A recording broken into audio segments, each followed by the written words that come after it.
ఈరోజు మనం చలివిడి వడపప్పు పానకం నైవేద్యం ఎలా తయారు చేసుకోవాలో చూద్దాం. ఈ చలివిడి నైవేద్యంగా పెడితే అమ్మవారికి చాలా ఇష్టం. దానికోసం ఫస్ట్ మనం వడపప్పు ఎలా తయారు చేసుకోవాలో చూద్దాం. వడపప్పు కోసం 2 స్పూన్ల పెసరపప్పు తీసుకున్నాను. పెసరపప్పులో నీళ్లు వేసుకుని ఒకసారి వాష్ చేసుకోవాలి. వాష్ చేసుకున్న తర్వాత అందులో మునిగే వరకు వాటర్ వేసుకుని ఒక అరగంట సేపు నానబెడితే మనకి వడపప్పు అనేది రెడీ అయిపోతుంది. ఇప్పుడు మనం పానకం ఎలా తయారు చేసుకోవాలో చూద్దాం. దానికోసం ఒక గ్లాస్తో నీళ్లు తీసుకోండి. అంటే 1/2 లీటర్ నీళ్ళలో 3 స్పూన్ల బెల్లం తురుము కానీ పొడి కానీ వేసుకోండి. అలాగే 1/2 స్పూన్ మిరియాల పొడి, 1/2 స్పూన్ సొంటి పొడి, చిటికెడు యాలకుల పొడి వేసుకుని బాగా కలిసేలా కలుపుకోండి. దేవుడికి పెట్టేటప్పుడు కొంచెం వడకట్టుకుని పెడితే మనకి పానకం నైవేద్యం కూడా రెడీ అయిపోయినట్టే. చలివిడి కోసం ఒక చిన్న కప్పుతో నేను బియ్యం తీసుకున్నాను. బియ్యంలో నీళ్లు వేసుకుని ఒక 6 గంటల పాటు నానబెట్టుకోవాలి. 6 గంటల తర్వాత బియ్యంని శుభ్రంగా కడుక్కోవాలి.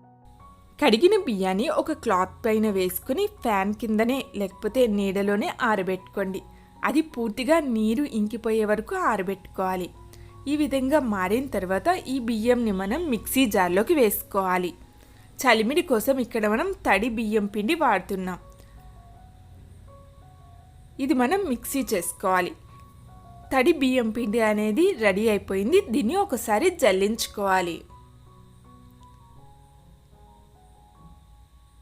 చలిమిడి నైవేద్యం అంటే అమ్మవారికి ఎంతో ఇష్టం. ఇలా జల్లించుకున్నాం కదా. ఇప్పుడు మిక్సీ జార్లో ఒక 1/2 కప్పు వరకు ఫ్రెష్ కొబ్బరి వేసుకోవాలి. అలాగే 1/2 కప్పు బెల్లం తురుము కానీ పొడి కానీ వేసుకోండి. మనం తయారు చేసుకున్న తడి బియ్యం పిండి కూడా వేసుకుని మిక్సీ చేసుకోవాలి. బియ్యం పిండి అలాగే కొబ్బరి బెల్లంలో వాటర్ కంటెంట్ ఉంటుంది కాబట్టి మనకి ఇలా ఉండలా వస్తుంది. అవసరం అనుకుంటే మీరు పాలు కూడా వేసుకోవచ్చు. మనకి చలివిడి వడపప్పు పానకం అనేది రెడీ అయిపోయింది. నానిన తర్వాత వడపప్పు అలాగే చలివిడి పానకం మనం నైవేద్యం పెట్టేటప్పుడు ఇలా వడకట్టుకుంటే అందులో ఉన్న మిరియాలు అవన్నీ కూడా వడకట్టులో ఉండిపోతాయి. చూసారు కదా. మరి చలివిడి వడపప్పు పానకం నైవేద్యం మీరు కూడా అమ్మవారికి పెట్టి అమ్మవారి ఆశీస్సులు పొందండి. Thanks for watching.